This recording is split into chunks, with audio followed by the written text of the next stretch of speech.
Olá, bem-vindos ao Radar DN Brasil dessa sexta-feira, 17 de abril. O nosso programa começa falando de uma grande novidade para os brasileiros no exterior.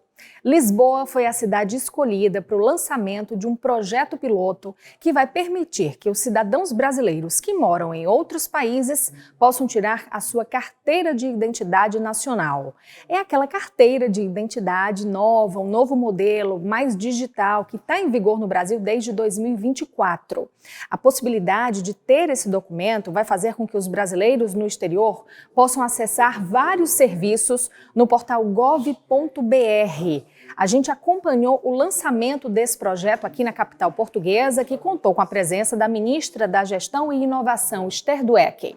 Vamos acompanhar a reportagem. Portugal foi escolhido para o lançamento do projeto pela grande quantidade de brasileiros residentes. Atualmente, mais de 500 mil com documentos regularizados. O primeiro totem para a emissão da carteira está no consulado em Lisboa. Mas em breve, as unidades no Porto e em Faro também vão receber o equipamento. Com 2 câmeras e tecnologia para recolha de dados biométricos, o totem é operado por um policial civil em Brasília, que, de lá, orienta o cidadão durante o atendimento. Nós vamos começar pela assinatura agora, tá? Então, o dispositivo já foi iniciado, apareceu uma linhazinha aí, né? Pode pegar a caneta e fazer a sua assinatura, por gentileza. Essa assinatura é que vai sair na carteira de identidade, tá? Ela tá legível? Posso fazer de novo? Quer repetir? Quero. Essa caneta se puder.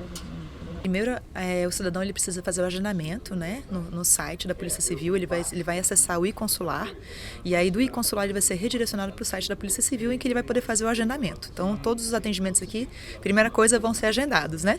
Uma vez que a pessoa consiga fazer o agendamento, submeter sua documentação através do agendamento, a gente vai fazer uma análise para ver se essa documentação é viável, se essa documentação está de acordo com as normas vigentes e aí a gente confirma o agendamento dela. Para testar o sistema, o consulado abriu algumas vagas de atendimento antes do lançamento. Em 3 dias, mais de 40 carteiras foram emitidas. Entre os voluntários para o teste está a Selma, uma aposentada que vive há 8 anos em Portugal. Você já tinha tentado alguma vez acessar o GovBR daqui e esbarrou em alguma coisa? Sempre, né? Ou são vários procedimentos de conferir, né, se a gente é a gente mesmo e muitas vezes a gente não consegue, né? Mas agora tenho certeza que é um passo importante para todo brasileiro que está fora e os que também estão no Brasil, né? Mas principalmente a gente que está fora. A primeira coisa importante é que a gente tem um prazo, né, até 2032, para que todos os brasileiros tenham a nova carteira, né? O RG antigo vai deixar de existir. E tem um prazo mais antecipado que é para acesso a vários benefícios, né? A partir de 2028, todos os brasileiros que tiverem benefícios sociais terão que ter a nova carteira de identidade. E não fazia sentido a gente não facilitar a vida de quem está fora do Brasil para poder ter acesso. A outra coisa muito importante é que a carteira de identidade nacional, ela tem esse processo de unificar a identificação civil, ter o número único sendo CPF, que dá uma segurança gigantesca, mas também ela é integrada a todo um acesso aos benefícios digitais. Né? E a partir do momento que a pessoa tem a carteira de identidade nacional, ela automaticamente vira o nível ouro no GovBR. Hoje em dia a gente tem 84 milhões de brasileiros que já são de nível ouro, né? Que é tanto quem tem a carteira de identidade nacional, quem tem a biometria registrada no TSE e faz o processo de ascensão dentro do GovBR, né? Mas a carteira de identidade é automática. Você emite a carteira, no momento que ela é impressa, ela já está na sua wallet do GovBR e você já muda de nível do GovBR para poder ter acesso a todos os serviços que estão ali. Né? Então, são várias coisas que facilitam a vida das pessoas e ela tem um grau de segurança muito grande, ela é 10 vezes mais segura que o RG antigo, né? Ela tem um QR Code, a gente hoje em dia já tem um aplicativo que lê aquele QR Code, então, inclusive, se a pessoa perder a carteira, ela pode informar que perdeu e se alguém usar aquela carteira, vai ser visto que aquela carteira não é daquela pessoa. Né, evita fraudes em nome das pessoas, né? Então tem um grau de segurança gigantesco, mas a nossa preocupação muito grande era dar cidadania plena a quem está fora do Brasil. E um dos elementos para dar cidadania plena era justamente ter esse novo documento de identificação. As carteiras custam o mesmo preço praticado no Brasil. A primeira via em papel é gratuita. Já o cartão custa R$ 84. O pagamento para quem está fora é feito por cartão de crédito ou Pix. Depois do pedido feito no totem, o documento vai para a confecção em Brasília. O prazo para que os cidadãos voltem ao consulado para buscar a carteira é de cerca de 10 dias. Depois de Portugal, o sistema vai ser lançado também na cidade de Assunção, no Paraguai, com planos de expansão para outros países ainda este ano. A gente tem um teste, né, para ver as facilidades, como é que faz. Então a gente quer primeiro fazer esse piloto, mas no espaço onde tem muita gente que vai demandar, então a gente vai poder testar bem o modelo. Dando tudo certo, a gente vai começar esse processo de expansão aí para outros países também, até aqui dentro de Portugal, né? A gente escolheu obviamente Lisboa por ser a capital, por ser também, né, uma grande cidade aqui em Portugal, mas a nossa ideia depois é ter em outras cidades também aqui de Portugal e em outros países da Europa, enfim, aí levar isso para o mundo inteiro. Estava falando aqui com representantes da CPLP, levar para a África também, enfim, a gente quer expandir. Obviamente o critério vai ser sempre começar por onde tem mais brasileiros, sabendo que a demanda é maior também. Grande novidade, de fato, aí para os brasileiros no exterior. Vamos falar agora de um mecanismo que era o queridinho dos brasileiros até uns anos atrás para a obtenção de uma residência aqui em Portugal, o chamado Visto Gold, a autorização de residência por investimento, que através da compra de um imóvel de alto valor fazia com que brasileiros e outros estrangeiros conseguissem a sua residência aqui no país. Esse regime sofreu uma alteração nos últimos anos e a compra de um imóvel não dá mais direito a ter um visto gold, pelo contrário. Agora são outros mecanismos, como por exemplo o investimento de 250 mil euros em projetos culturais. Sabe o que aconteceu então? Não tem mais brasileiro liderando o ranking dos vistos gold nessa modalidade agora de investimento na cultura. Quem fala sobre isso com a gente agora é a nossa colega, repórter de economia, Sônia Santos Pereira, que fica baseada na redação do DN na cidade do Porto. Oi, Sônia, conta pra gente aí. Parece que os brasileiros perderam, então, o interesse agora em ter um visto gold, já que tem que investir na cultura em Portugal, é isso? Pois é, Carol, tens razão. Isto, na verdade, os brasileiros foram das nacionalidades que mais investiram em vistos gold quando havia aquele requisito sobre o investimento em bens imobiliários. Nessa altura, eles eram o segundo maior investidor em vistos gold em Portugal. Chegaram a ter 1.256 autorizações por investimentos, nomeadamente e com forte incidência na compra de imobiliário. Entretanto, esse requisito terminou.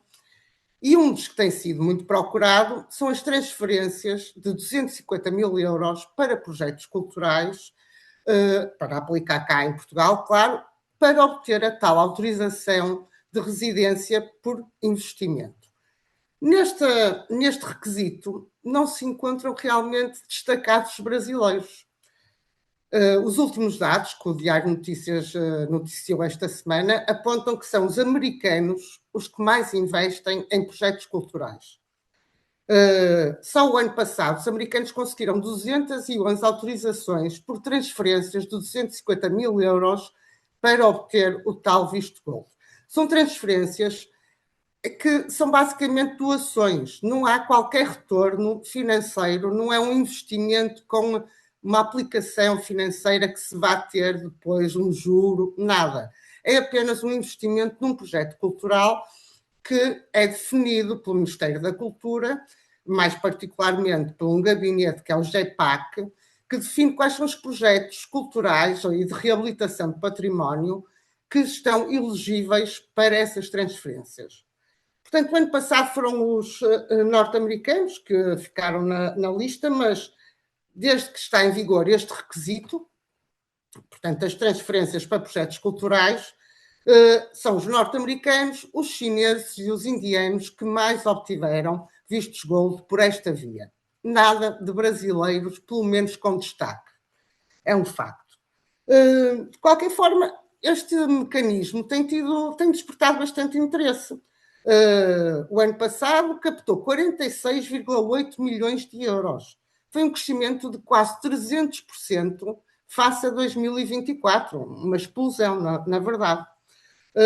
Foram, portanto, autorizadas 211 vistos gold por esta via, quando no ano anterior tinham sido apenas 54.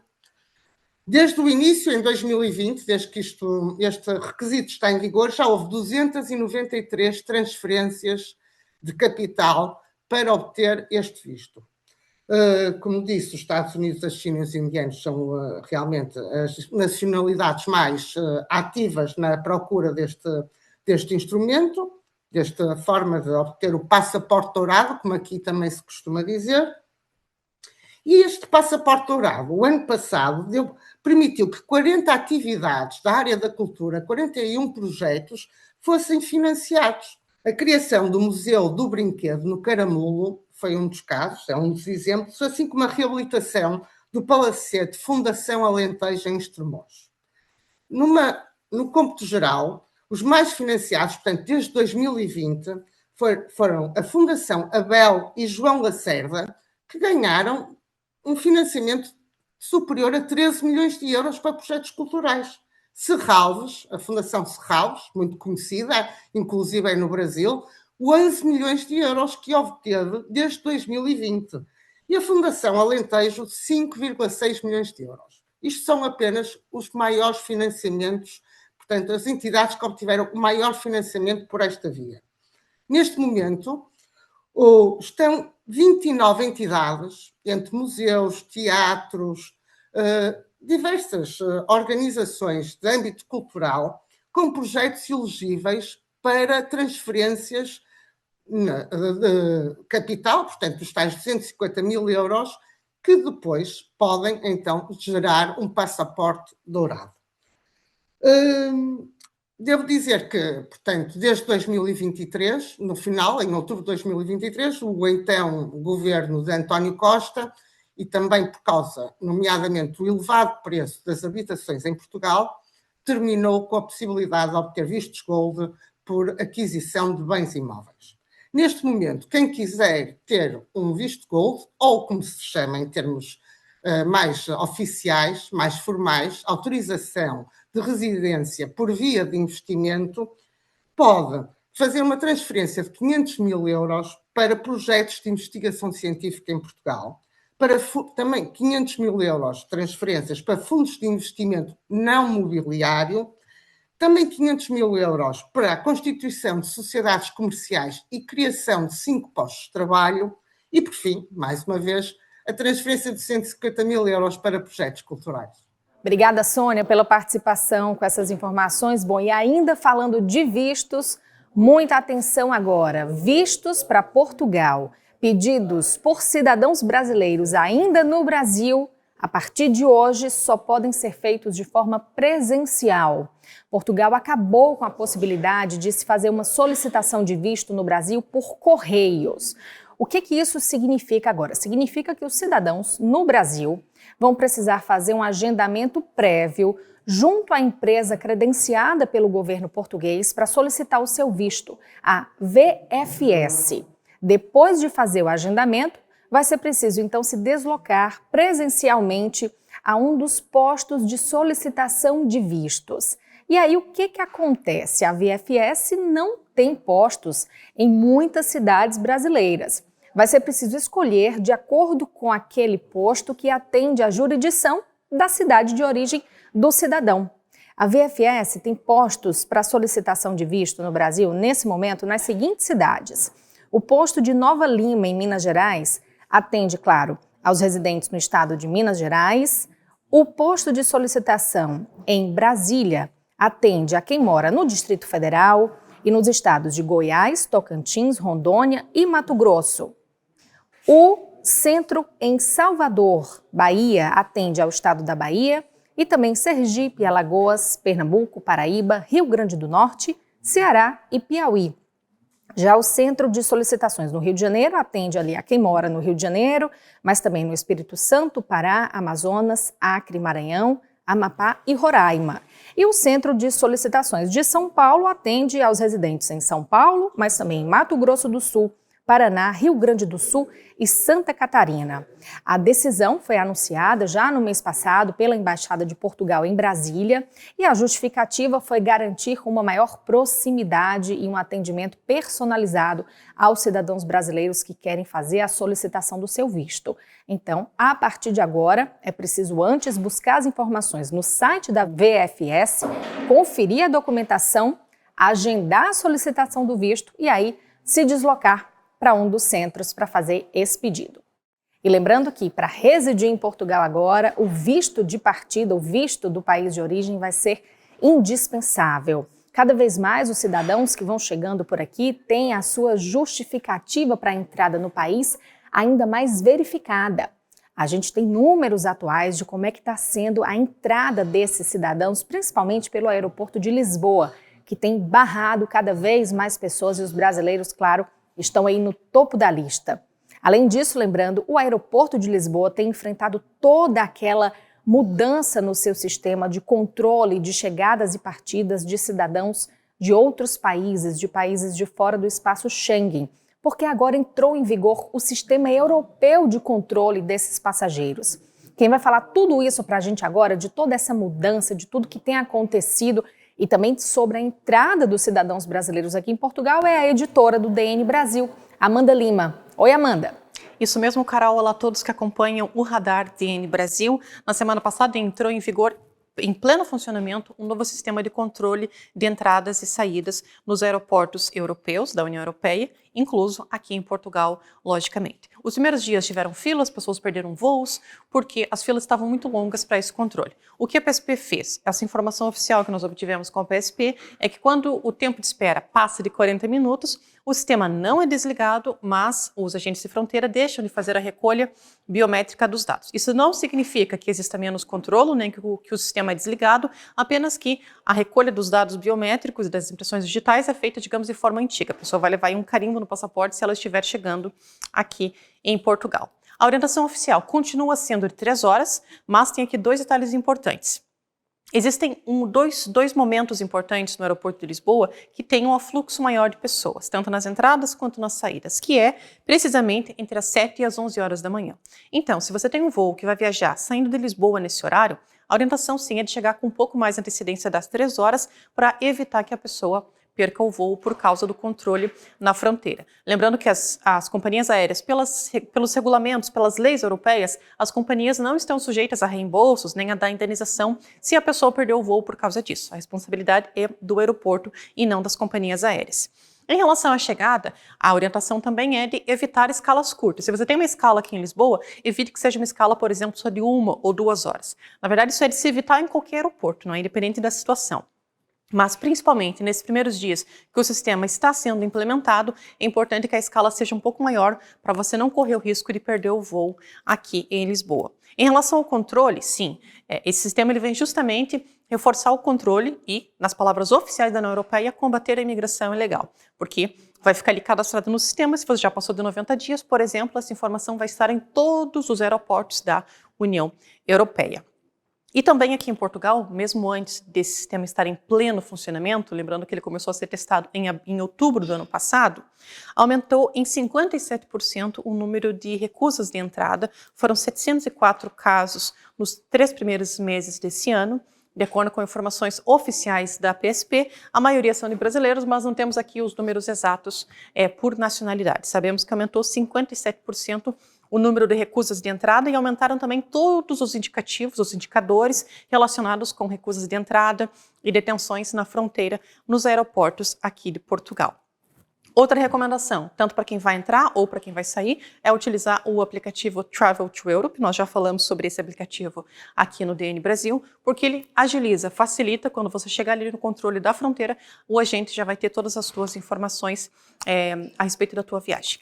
Isso facilita. Tá bem? E falando em viagem, eu vou ficar algumas semanas fora, vou para o Brasil, mas o DN Brasil continua aqui nas boas mãos do Nuno e da Carol, e assim como vocês que são imigrantes e que nos acompanham, sabem que quando a gente vai viajar, fica perto da família, matar saudades de casa, matar saudades da comida, e é tudo isso que eu vou fazer nos próximos dias, mas eu volto, tá bem? Obrigada e até a próxima. Obrigada, Amanda, pelas informações. Bom, quem certamente não vai enfrentar nenhuma fila, nenhuma demora no aeroporto, mas está chegando aqui a Portugal, chega na terça-feira, dia 21, é o presidente brasileiro, Luiz Inácio Lula da Silva, que já está na Europa, começou essa viagem à Europa pela Espanha, onde participa de fóruns e também de encontros com empresários, depois segue para a Alemanha já nesse fim de semana, e na terça-feira, 21, vai fazer uma escala, uma conexão, a gente pode dizer aqui em Portugal, porque a parada em Lisboa vai ser na terça-feira de manhã e logo no fim da tarde, começo da noite, aqui na hora local, ele já segue de volta para Brasília. Aqui em Portugal, o presidente vai ter encontros com António José Seguro, o novo presidente de Portugal, e será a primeira vez que isso vai acontecer, e também com o primeiro-ministro Luís Montenegro, o chefe de governo do país. Na agenda, temas que fazem parte aí da agenda bilateral entre os dois países, mas principalmente a situação dos cidadãos brasileiros aqui, depois das alterações que foram feitas à lei de imigração e também à lei de nacionalidade, que aumentou aquele tempo exigido de residência no país para que os cidadãos brasileiros possam pedir a sua cidadania. Um tema que o governo brasileiro considera delicado, mas que vai ser discutido. Vamos saber as informações agora com a nossa colaboradora parceira em Brasília, Yara Lemos. Oi, Yara.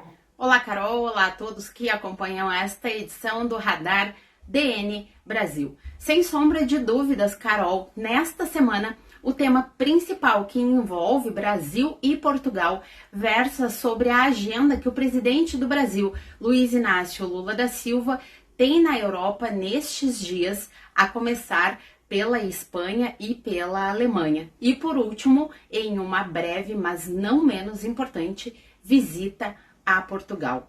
Lula desembarca em Portugal na terça-feira, dia 21 de abril, que é feriado aqui no Brasil. O objetivo desta, que o Brasil chama de uma missão tripla na Europa, é consolidar parcerias estratégicas consideradas pelo governo brasileiro, como promover a reindustrialização do Brasil e discutir temas globais urgentes, como a defesa da democracia, o combate às desigualdades e a crise climática.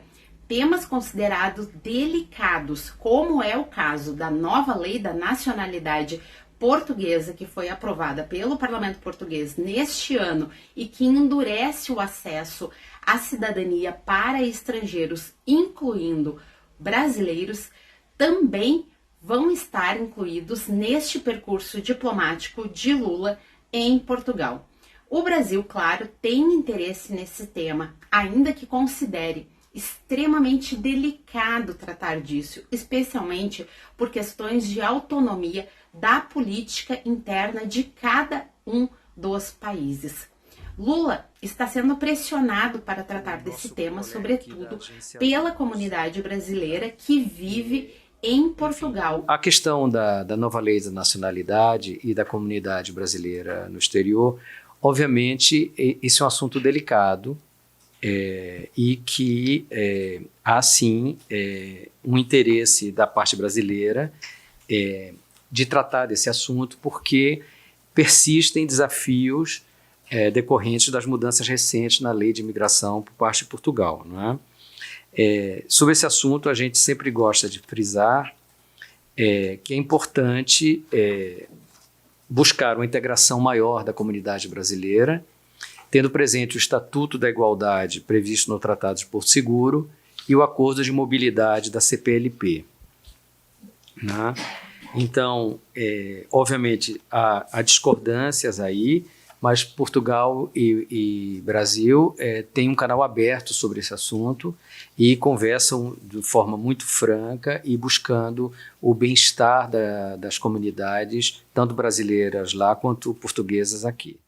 A nova legislação, Carol, ela dificultou esse acesso à cidadania portuguesa, uma vez que ela aumenta para 7 anos o tempo mínimo de residência legal para cidadãos dos países da comunidade de língua portuguesa, que é o caso dos brasileiros, e para 10 anos de cidadãos de outras nacionalidades. O texto da nova lei da nacionalidade já está nas mãos do presidente de Portugal, António José Seguro, para apreciação, e por este motivo vai estar entre os temas debatidos na conversa entre os dois presidentes, que acontece aí no dia 21 de abril em Portugal.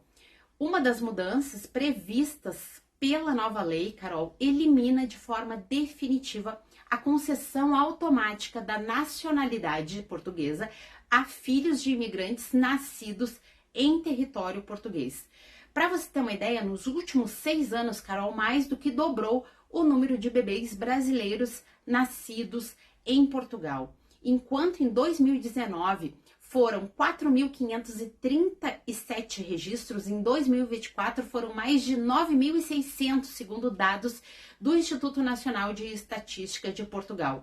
Com tantas fronteiras abertas e brasileiros nascendo em Portugal, é sem sombra de dúvida necessário que o Brasil consiga dialogar com o governo português sobre a situação dos milhares de brasileiros que cruzam o oceano para morar em Portugal. A mão de obra brasileira é fundamental para a economia portuguesa e representa quase 10% de toda a mão de obra de trabalho em solo português. Para chegar a esse entendimento sobre cidadania portuguesa para os brasileiros, não é? Ainda que esse seja um tema delicado, como o próprio governo brasileiro admite, essa missão ela precisa ser feita, esse diálogo precisa ser feito, ele não pode ser adiado e, portanto, ele vai acontecer nessa visita presidencial. O Radar DN Brasil vai estar acompanhando todos os detalhes e trazendo as novidades para vocês. Obrigada, Yara, pelas informações. Lembrando que o DN Brasil vai estar acompanhando de perto toda essa agenda do presidente Lula aqui em Portugal. Vamos viajar agora para encerrar o programa, sair de Lisboa e ir para o Alentejo, uma região aqui do país que é riquíssima. Eu estive em Estremoz e visitei o Museu do Azulejo da cidade, que tem um acervo muito rico que conta a história desse patrimônio português que foi levado para o Brasil e permanece muito forte também em algumas cidades brasileiras. São Luís, capital do Maranhão, por exemplo, vai ter o seu Museu do Azulejo, que conta com o apoio de Portugal para o desenvolvimento, para a implementação desse equipamento cultural. O Museu de Estremoz tem um dos curadores que está envolvido nesse projeto no Brasil. A gente vai agora visitar, conhecer um pouquinho mais esse acervo e fazer uma visita bem rapidinha a esse monumento que fica na cidade de Estremoz.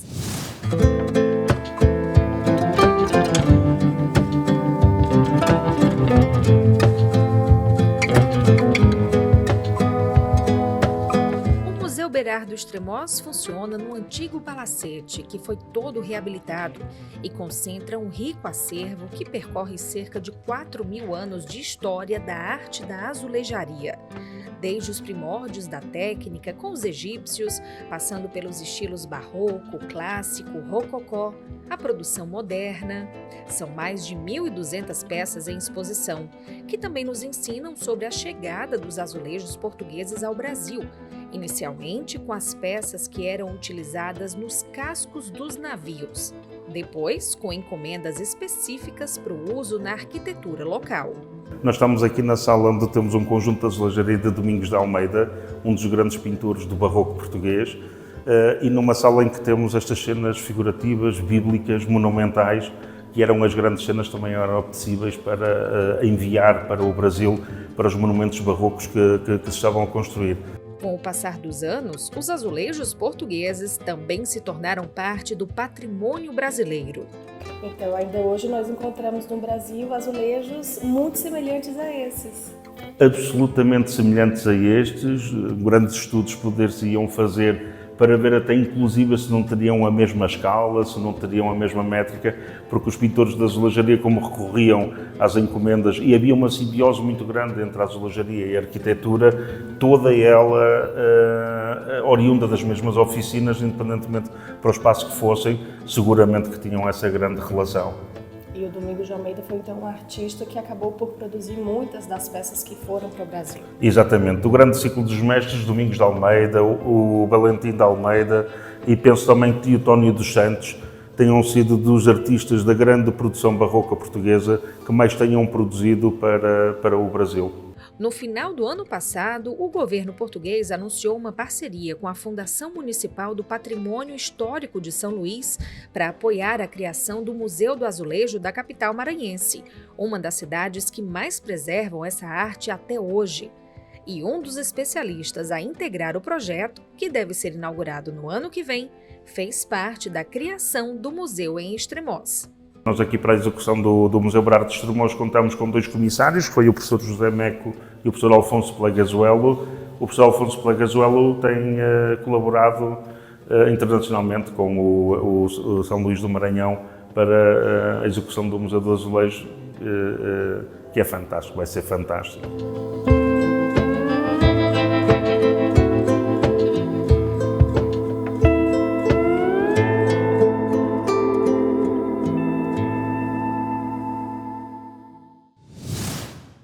Vale a visita, sem dúvidas. Fica aí a dica para quem quiser dar uma passadinha por lá qualquer dia desses. Depois, conta pra gente como é que foi.